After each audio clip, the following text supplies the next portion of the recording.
Shri Ganesh direct ചെയ്തിട്ടുള്ള 3 BHK ഗംഭീരമായിട്ടുള്ള സിനിമയാണ്. തുടങ്ങിക്കഴിഞ്ഞ് കുറച്ച് സമയത്തിന്റെ ഉള്ളിൽ തന്നെ എന്റെ കണ്ണ് നിറഞ്ഞു, പിന്നെ ഞാൻ കരഞ്ഞു, വീണ്ടും കണ്ണ് നിറഞ്ഞു, വീണ്ടും കരഞ്ഞു. അവസാനം ഇതിങ്ങനെ റിപ്പീറ്റ് അടിച്ചടിച്ച് അവസാനമായപ്പോഴേക്കും എന്റെ മനസ്സും നിറഞ്ഞു. അതാണ് ഉണ്ടായത്. ഒന്നാമത് ഈ സിനിമ ഞാൻ കാണാൻ പ്ലാൻ ചെയ്യുന്നത് ഇതിന്റെ ട്രെയിലർ കണ്ടിട്ടാണ്. നല്ല ട്രെയിലറാണ്. സിനിമയുടെ മൊത്തം ക്വാളിറ്റി മൊത്തം അതിനകത്ത് കാണാനുണ്ട്.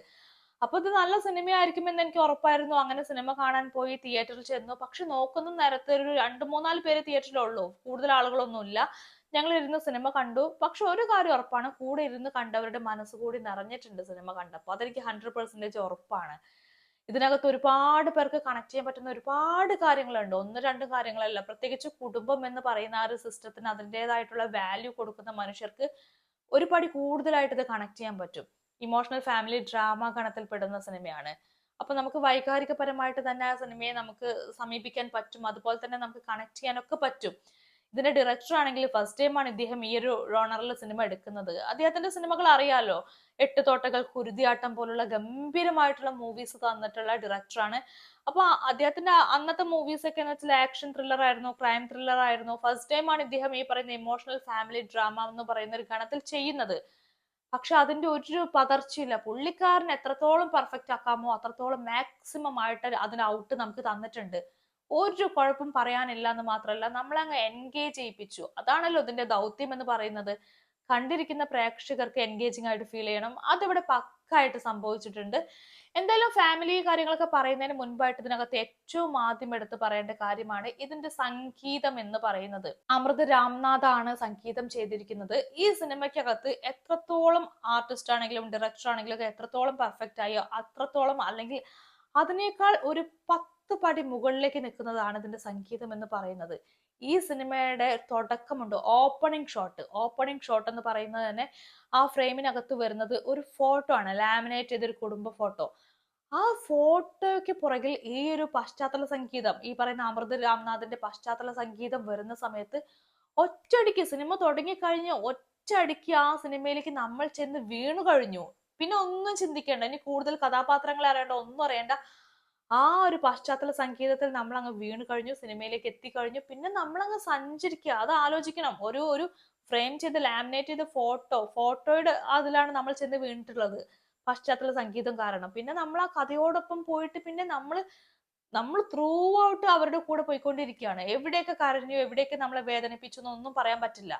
ഈ സിനിമയ്ക്കകത്ത് കഥാപാത്രങ്ങൾ ആരും പെർഫെക്റ്റ് ഒന്നല്ല. എല്ലാവർക്കും തെറ്റും പ്രശ്നങ്ങളൊക്കെ പറ്റുന്നുണ്ട്. കുടുംബത്തിനകത്തുള്ള പല പ്രശ്നങ്ങളും വരുന്നുണ്ട്, ടോക്സിസിറ്റി വരുന്നുണ്ട്, അതുപോലെ തന്നെ പാരന്റിങ്ങിന്റെ പ്രശ്നങ്ങൾ വരുന്നുണ്ട്, ഭയങ്കരമായിട്ടുള്ള വൈകാരിക ചൂഷണങ്ങൾ വരുന്നുണ്ട്. ഇതെല്ലാം സംഭവിക്കുന്നു എങ്കിലും അതെല്ലാം കുടുംബത്തിന്റെ പ്രശ്നങ്ങളും കുടുംബത്തിനകത്ത് അതൊന്നും പ്രശ്നമല്ലെന്നും അവസാനം ഒരു എൻഡ് ഓഫ് ദി ഡേ കുടുംബത്തിലുള്ളവരെല്ലാം ഒന്നായി ചേരുമെന്നൊക്കെ തന്നെയാണ് സിനിമ കാണിക്കുന്നത്.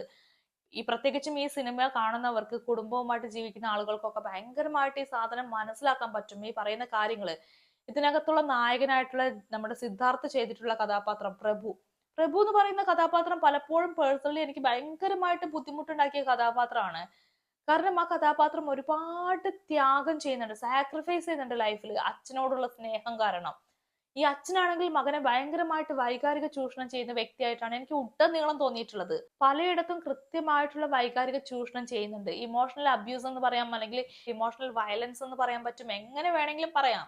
പക്ഷെ ഓരോ സെക്കൻഡിലും ഈ കാര്യങ്ങൾ നടക്കുന്നുണ്ട്. എന്നാൽ അതേ സമയം തന്നെ നമുക്ക് ആ ഒരു അച്ഛന്റെ അടുത്ത്, ശരത് കുമാറാണ് അച്ഛനായിട്ട് വന്നിട്ടുള്ളത്, ആ ഒരു അച്ഛന്റെ അടുത്ത് നമുക്ക് ഹെയ്റ്റ് കാര്യങ്ങൾ വരില്ല.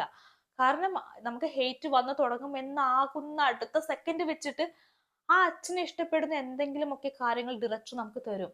നമുക്ക് എത്രത്തോളം അച്ഛനോട് ദേഷ്യം വരുന്നോ, പക്ഷെ അതേ അച്ഛനെ ഓർത്ത് നമ്മൾ കുറച്ച് കഴിയുമ്പോൾ കരയും. അതാണ് ഡയറക്ടർ ബ്രില്യൻസ് എന്നൊക്കെ പറയുന്ന സാധനം. മാത്രമല്ല അതിനകത്ത് വൈകാരിക ചൂഷണം കാണിക്കുന്ന നേരത്തും അതുപോലെ ടോക്സിസിറ്റി പറയുന്ന സമയത്തൊക്കെ തന്നെ മറ്റൊരു വശത്തെ ഈ കുടുംബത്തിന്റെ പല കാര്യങ്ങളും ഇഷ്ടപ്പെടുത്തുന്ന കുറെ കാര്യങ്ങളായിട്ട് കാണിക്കുന്നുണ്ട്. പ്രത്യേകിച്ചും മക്കളെ കൂടെ കൂട്ടിയിട്ടാണ് ഇതിനകത്ത് കുടുംബത്തിനകത്ത് പല തീരുമാനങ്ങളും ഈ അച്ഛൻ എടുക്കുന്നത്. ചെറിയ മക്കളായിരിക്കുന്ന സമയത്ത് പോലും മക്കൾക്ക് കുടുംബത്തിന്റെ ബജറ്റ് ഉണ്ടാക്കാനുള്ള പ്രാപ്തി ഉണ്ട്, അത് അച്ഛനോട് പറയാനുള്ള സ്പേസ് ഉണ്ട്, മക്കളുടെ തീരുമാനത്തെ അച്ഛന് മനസ്സിലാക്കാനൊക്കെ പറ്റുന്നുണ്ട്. ഇങ്ങനെയൊക്കെയുള്ള കുറേ കാര്യങ്ങൾ ഇതിനകത്ത് കാണിക്കുന്നുണ്ട്. പിന്നെ സിനിമയിൽ മൊത്തമായിട്ട് നോക്കുന്ന സമയത്ത് പോലും പറഞ്ഞു പോകുന്നത് ഇത്രയാണ്: ഒരു വീട് വെക്കണം എന്നുള്ള അതിയായിട്ടുള്ള ആഗ്രഹമുള്ള, വീട് എന്ന് പറയുന്നത് ഒരു വലിയ സ്വപ്നമാണെന്ന് കരുതുന്ന ഒരു വ്യക്തിയായിട്ടാണ് ശരത് കുമാറിന്റെ അച്ഛൻ കഥാപാത്രം. വരുന്നത്. ആ അച്ഛൻ കഥാപാത്രം ചെറുപ്പകാലം തൊട്ടേ വീടിന് വേണ്ടി ശ്രമിക്കുന്നു. ഭാര്യയുണ്ട്, മകളുണ്ട്, മകനുണ്ട്. അവർക്ക് വേണ്ടി ഇങ്ങനെ ഒരു വീടുണ്ടാക്കാൻ വേണ്ടി ട്രൈ ചെയ്യാണ്. പക്ഷെ പുള്ളിക്ക് ഒരു കാലത്തും അതിന് പറ്റുന്നില്ല. ആഗ്രഹങ്ങളുണ്ട്, പക്ഷെ ആഗ്രഹങ്ങളെക്കാൾ വലിയ ആവശ്യങ്ങൾ അപ്പുറത്തുണ്ട്. മക്കളെ പഠിപ്പിക്കണം, കല്യാണം കഴിപ്പിക്കണം, അങ്ങനെ ഓരോരോ ആവശ്യങ്ങളായിട്ട് പുള്ളിക്കാരന് ഒരിക്കലും വീടെന്ന് പറയുന്ന സ്വപ്നം സാക്ഷാത്കരിക്കാൻ പറ്റുന്നില്ല.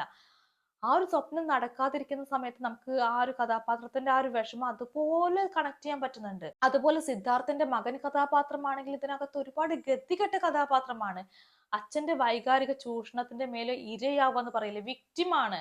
സ്വന്തമായിട്ട് ഇഷ്ടത്തിനനുസരിച്ച് ജീവിക്കാൻ വയ്യ, തീരുമാനങ്ങൾ എടുക്കാൻ വയ്യ. പുള്ളിക്ക് സ്വന്തം ലൈഫിന്റെ പേഴ്സ്പെക്റ്റീവ് ഒന്ന് മാറ്റണം എന്ന് ആഗ്രഹിക്കുന്ന സമയത്ത് പോലും ഈ അച്ഛന്റെ വൈകാരിക ചൂഷണം നടക്കുന്നു. വീണ്ടും പുള്ളിക്ക് ഈ പറയുന്ന പോലെ അച്ഛൻ പറയുന്നതിനനുസരിച്ച് ജീവിക്കേണ്ടി വരുന്നു. അതിങ്ങനെ മാറി മറിഞ്ഞ് നടക്കുകയാണ്. പക്ഷെ നമുക്ക് സിനിമ കണ്ടു കഴിയുമ്പോഴേക്കും അതിനകത്ത് വൈകാരിക ചൂഷണം ചെയ്ത് അച്ഛനോട് ദേഷ്യം വരുന്നില്ല, അച്ഛന്റെ കൂടെ നിന്നിട്ടുള്ള അമ്മയോട് ദേഷ്യം വരുന്നില്ല, ഒരു പ്രശ്നമില്ല. സിനിമയുടെ അവസാനം നമ്മൾ സന്തോഷിക്കും. ആ കുടുംബം എത്രത്തോളം സന്തോഷിക്കുന്നു അത്രത്തോളം നമ്മൾ സന്തോഷിക്കുന്നുണ്ട്. പിന്നെ ഈ സിനിമയ്ക്കകത്ത് റിയൽ എസ്റ്റേറ്റിന്റെ ഒക്കെ വളർച്ചയൊക്കെ വളരെ ഭംഗിയായിട്ട് കാണിക്കുന്നുണ്ട്. 2006 കാലഘട്ടം മുതൽക്കാണ് സിനിമ തുടങ്ങുന്നത്. 2006 മുതൽ 2027 വരേക്കുള്ള ആ ഒരു ടൈം പീരീഡിലാണ് കാണിക്കുന്നത്. അപ്പൊ അതിന്റെ ഇടയിൽ റിയൽ എസ്റ്റേറ്റിന്റെ വളർച്ചയൊക്കെ എത്രത്തോളം വികസിച്ചു എല്ലാം കൃത്യമായിട്ട് കാണിക്കുന്നുണ്ട്. മാത്രമല്ല ഇതിനകത്ത് എടുത്തു പറയേണ്ട കാര്യമാണ് മേക്ക് ഓവർ എന്ന് പറയുന്നത്. ഈ പറയുന്ന സിദ്ധാർത്ഥ ആണെങ്കിൽ ഒരു ചെറിയ കാലം തൊട്ട് +2 കാലം തൊട്ട് അവിടെ നിന്ന് അങ്ങോട്ടുള്ള ജീവിതം വരേക്കും കാണിക്കുന്നുണ്ട്. ഗംഭീരമായിട്ട് ചെയ്തിട്ടുണ്ട്. ഓരോ കാലഘട്ടം പക്ക. +2 മുതൽക്ക് ചെറിയ കുട്ടിയായിട്ട് വരുന്നു, അവിടെ നിന്ന് അങ്ങോട്ട് വളർന്ന് കോളേജ്, ജോലി, അങ്ങനെ പോയി ഒരു 34-37 വയസ്സ് വരേക്ക് എത്തുമ്പോഴേക്കും പുള്ളിക്കാരൻ പക്ക ആയിട്ടുണ്ട്. ഗംഭീരമായിട്ടുണ്ട് ആ കഥാപാത്രത്തിന്റെ മേക്ക് ഓവർ. പുള്ളിക്കാരൻ മാത്രമല്ല, ഓപ്പോസിറ്റ് നിൽക്കുന്ന ശരത്കുമാറിന്റെ അച്ഛന്റെ ആ ഒരു ദയനീയമായിട്ടുള്ള രൂപം, കാര്യങ്ങള്, പുള്ളിക്കാരന്റെ ആ ഒരു മേക്ക് ഓവറും എടുത്തു പറയണം. കാലഘട്ടം അനുസരിച്ച് പുള്ളിക്കാരൻ മാറി മാറി ആ ഒരു വാർദ്ധക്യത്തിലേക്ക് എത്തിയ അച്ഛന്റെ ആ ഒരു രൂപത്തിലേക്ക് എത്തുമ്പോഴേക്കും നമുക്ക് തന്നെ കാണുമ്പോൾ ബുദ്ധിമുട്ട് തോന്നുകയാണ്. ദേവയാനിയുടെ അവസ്ഥ അതുപോലെയാണ്. ദേവയാനി നല്ല രസമായിട്ട് അഭിനയിച്ചിട്ടുണ്ട് ഈ സിനിമയിൽ. ഒരുപാട് കാലത്തിന് ശേഷം ഇവർ കാണുകയാണ്. കാണാൻ ഭയങ്കര സുന്ദരിയാണ്, അതുപോലെ ഭംഗിയായിട്ട് അഭിനയിച്ചിട്ടുണ്ട്. അതേപോലെ മീത രഘുനാഥ് അനിയത്തി കഥാപാത്രം ചെയ്തിട്ടുണ്ട്. പക്ക. ഇതിനകത്ത് എടുത്ത് പറയേണ്ട അഭിനയമാണ്. ഈ പറയുന്ന സിദ്ധാർത്ഥിനേക്കാളും അല്ലെങ്കിൽ ശരത് കുമാറിനേക്കാളൊക്കെ ഒരു പടി മുകളിൽ നിന്നുകൊണ്ടാണ് മീത രഘുനാഥിന്റെ പെർഫോമൻസ്. നമ്മൾ ആഗ്രഹിച്ചു പോകും ഇത്രയും നല്ല അടിപൊളിയായിട്ടുള്ള കാര്യപ്രാപ്തി ഉള്ള ഒരു കൂടെപ്പിറപ്പ് നമുക്ക് ഉണ്ടായിരുന്നെങ്കിൽ എന്ന്. അത് അത്രയും ഭയങ്കര രസമായിട്ട് അവർ ചെയ്തിട്ടുണ്ട്. നമുക്ക് ഭയങ്കരമായിട്ട് ഇഷ്ടപ്പെടുന്ന തരത്തിൽ ചെയ്തിട്ടുണ്ട്. പിന്നെ കന്നഡ നടിയായിട്ടുള്ള ചൈത്ര JR ആണ് ഇതിനകത്ത് സിദ്ധാർത്ഥന്റെ പേരായിട്ട് വന്നിട്ടുള്ളത്. നല്ല പെർഫോമൻസ്. എനിക്ക് പേഴ്സണലി ഇഷ്ടപ്പെട്ട പെർഫോമൻസ് ആണ്. നല്ല രസമായിട്ട് ചെയ്തിട്ടുണ്ട്. എല്ലാവരും ഗംഭീരമായി ചെയ്തിട്ടുണ്ട്.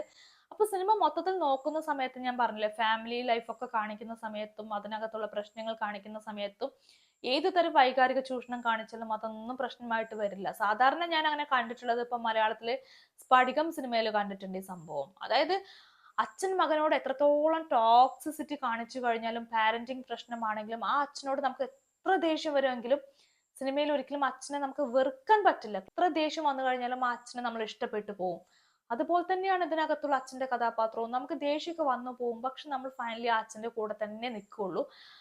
ഒരു മികച്ച സ്ക്രിപ്റ്റ് ആണിത്. അതിന്റെ കൂടെ തന്നെ മേക്കിംഗ് എടുത്ത് പറയണം. ഒരു സ്ക്രിപ്റ്റ് നല്ല പോലെ കിട്ടിയ സ്ക്രിപ്റ്റിനെ നല്ല രീതിക്ക് മേക്ക് ചെയ്തിട്ടുണ്ട് ഗംഭീരമായിട്ട്. അതുപോലെ ഛായാഗ്രഹണം ചെയ്തിട്ടുള്ളത് ദിനേശ് പി കൃഷ്ണനും ജിതിൻ സ്റ്റാൻസ്ലോ രണ്ടുപേരും ചേർന്നിട്ടാണ്. ഗംഭീരമായിട്ട് ചെയ്തിട്ടുണ്ട്. ഈ മൂവിക്കകത്ത് എനിക്ക് പ്രശ്നങ്ങളൊന്നും പറയാൻ തോന്നുന്നില്ല. ഒരു പ്രശ്നം ഇല്ലാത്തതുകൊണ്ടാണ്. അത്രയ്ക്ക് നമ്മുടെ ഹൃദയത്തിൽ തൊടുന്ന വിധത്തിൽ, നമ്മുടെ കണ്ണ് നിറപ്പിക്കുന്ന വിധത്തിലാണ് ഈ സിനിമ ചെയ്തിട്ടുള്ളത്.